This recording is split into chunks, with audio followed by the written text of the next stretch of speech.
Special school മേഖലയോട് സർക്കാർ കാണിക്കുന്ന അവഗണനയ്ക്കെതിരെ 11-ന് സെക്രട്ടേറിയറ്റിന് മുന്നിൽ ഉപവാസ സമരം സംഘടിപ്പിക്കുമെന്ന് സംയുക്ത സമരസമിതി ഭാരവാഹികൾ മലപ്പുറത്ത് വാർത്താസമ്മേളനത്തിൽ അറിയിച്ചു. 2023-24 സാമ്പത്തിക വർഷത്തെ പാക്കേജ് വിതരണം ചെയ്യുന്നതിനായി ഇറക്കിയ ഉത്തരവിലെ അപാകതകൾ പരിഹരിക്കുക, ബഡ്സ് സ്കൂളുകളിലെ രജിസ്ട്രേഷനിലെ ഇരട്ടത്താപ്പ് നയം അവസാനിപ്പിക്കുക, 18 വയസ്സ് പൂർത്തിയായവർക്കുള്ള തൊഴിൽ പരിശീലന കേന്ദ്രങ്ങൾക്ക് ബജറ്റിൽ അനുവദിച്ച തുക അനുവദിക്കുക, കുടുംബ പെൻഷൻകാരുടെ വരുമാന പരിധി വർദ്ധിപ്പിക്കുക, ആശ്വാസകിരണവും നിരാമയ പദ്ധതികൾ നടപ്പിലാക്കുക തുടങ്ങിയ ആവശ്യങ്ങൾ ഉന്നയിച്ചാണ് സമരം നടത്തുന്നത്. ഇതിന് പരിഹാരമായില്ലെങ്കിൽ തിരുവോണ ദിനത്തിൽ പട്ടിണി സമരം നടത്തുമെന്നും ഭാരവാഹികൾ വാർത്താസമ്മേളനത്തിൽ അറിയിച്ചു. Sinildas Pookkottu, AKMA Majeed, Shoukath Ali Pookkayil, PP Sadiq, sister Akshaya എന്നിവർ വാർത്താസമ്മേളനത്തിൽ പങ്കെടുത്തു.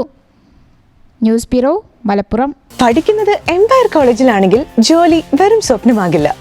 Empire College of Science, Moodar, Kuttippuram, Malappuram.